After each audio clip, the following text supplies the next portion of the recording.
How's it going? Okay. How are you? Doing well, thank you. Yeah, Nice. This is a wonderful retreat. I'm pretty happy with it.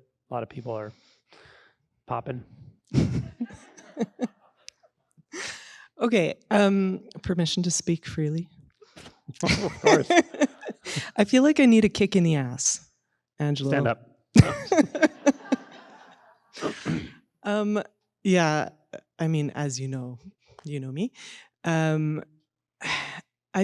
can feel that there's something that doesn't want to let go, that just keeps me from going deeper, and I want to find it. I want to figure out what that is and allow it to reveal itself. I know I've said this to you in various ways, but also I assume I have. Maybe I haven't. I don't know. Who are you without that project? Yeah. Right now, who are you without that project of trying to go deeper, trying to root something out, trying to fix something? And it doesn't have to be a spiritual answer. Mm-hmm. It could be. But who are? What's left if you just set that aside or stop doing it?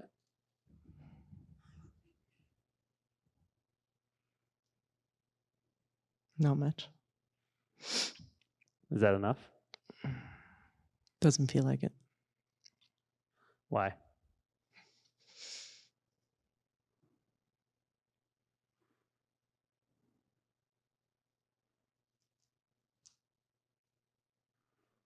Why isn't what is left here right now, when you put down the project of trying to deepen something or root something out, when you put that project aside, you're aware of what's left. I can tell. And then I asked, is it enough? An honest question. And you said, no. I think because what happens is that I just keep getting stuck in mind loops and thoughts and later when. Are you planning that right now? Don't plan to get stuck in thought loops. Yeah. You have to let go of that too. It's an identity structure. It's not even an identity. It's a thought you believe. Yeah. I keep getting stuck in loops, loops and loops and I see loops. that. Yeah. What is it that gets stuck in loops? When you say I am the one that gets stuck in those loops, what gets stuck in them? What gets stuck in thought loops? Actually, just answer intuitively. Just thoughts. They're just thoughts. Yeah. Yeah. So thought loops are going to loop, and that you can't stop that. And it doesn't matter. They don't have anything to do with what's actually happening. They don't start it or stop it or make it more or less. Looping thoughts just loop. That's what they do. Can you find where that somehow hooks into you, though? Feels like an attachment to you, or what you think you are, or what you think you are something apart from that, or is what you think you are the actual loop itself right now? That's what it gets sticky there. That gets really sticky there because the feeling of the thought loops and the feeling of what feels like me. I was saying this to Violet yesterday. They both feel here somewhere. Is there a feeling of you that's not here somewhere?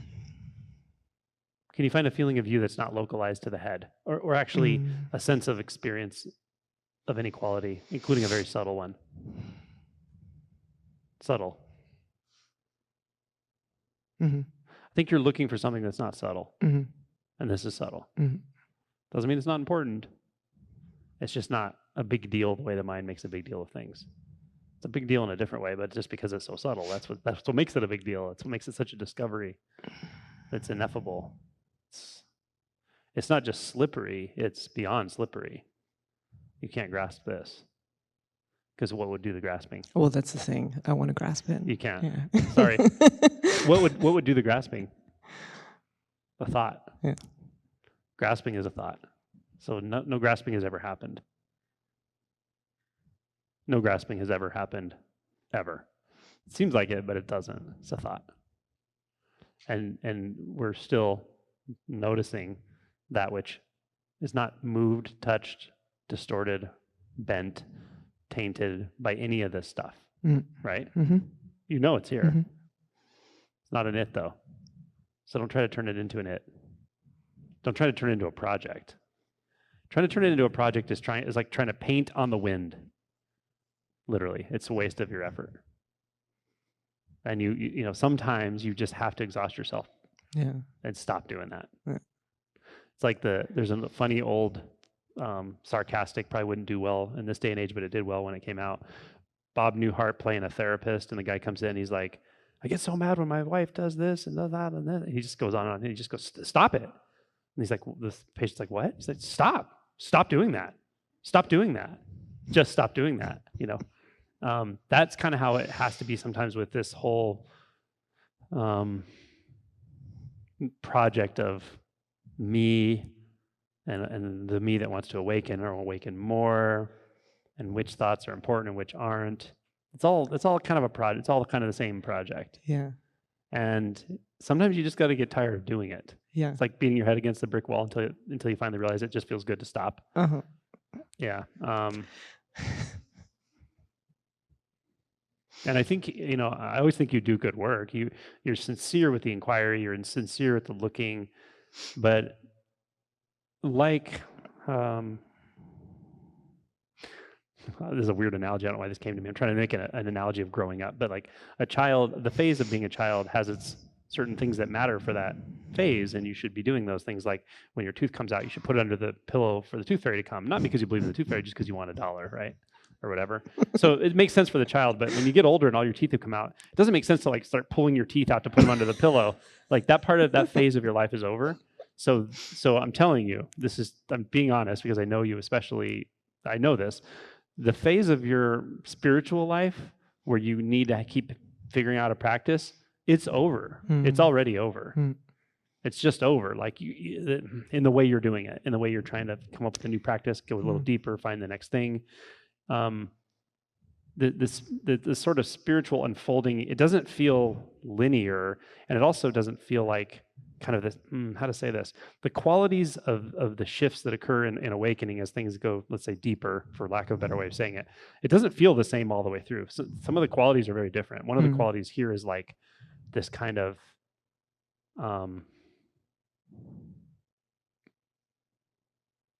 willingness to let the whole spiritual process and endeavor significantly change how it feels. It's not going to go away, really, but it's very different from the point of view of being the one that's the doer, the one that finds the right next thing, the next thing to inquire into.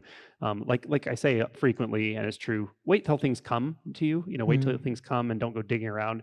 And I think you're good at that. Like, and that's something that you get with spiritual maturity of just be present. It'll come. If you need to feel an emotion, it'll come. It'll tell you. If there's a belief that needs to be investigated, it will present itself one way or another. But there's even a deeper phase of that, and this is what I'm telling you, and I think this is where you're at, is at some point, not only do you just sort of stay present and let what needs to come, but even when it does come, you have to be hands-off. From the standpoint of control. You're hands-on with your heart in the sense of just full engagement and experience of it. And sometimes it will compel you to sort of take action, but it's not, the first thing that you go to shouldn't be like, okay, what do I do with this? What's the inquiry? What's the, and so I think it's just a sort of a general relaxing around the spiritual endeavor for you. And and another thing, this is where it's really critical, and I don't know how much of it goes on for you, but a lot of it goes on for some people and far less for others.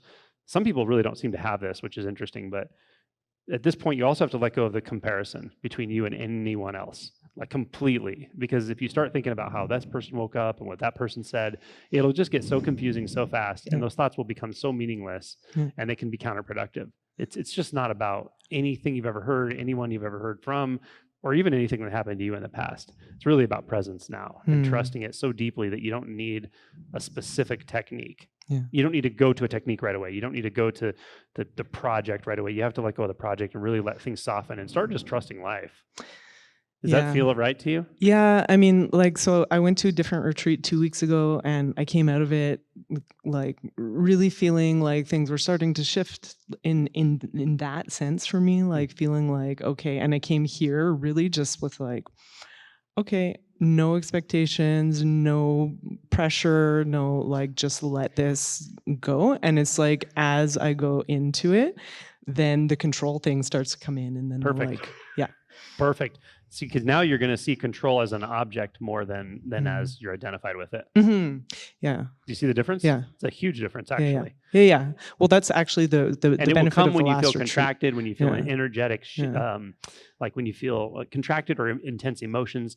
That's when the added mechanism of control will kind of pop up and feel like it wants to wield its ugly head, or wield its will or whatever. That can pop up in those times, but it'll be more like just an object of experience in a sense, like an emotion is. And now you can see it. You go, oh, control, interesting. And then it'll pass too.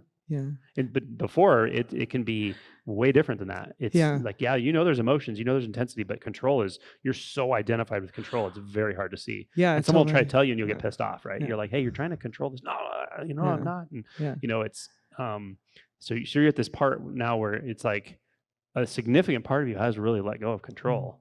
And that part of you is also the sort of infinite knowingness that you've been waking up to and investigating and directly interacting with for years, and now it's just coming online. This just becomes much more about trust than technique and fluidity, the feminine aspect. It comes into play here, and it requires a tremendous amount of trust. Honestly, like I would really say that's true.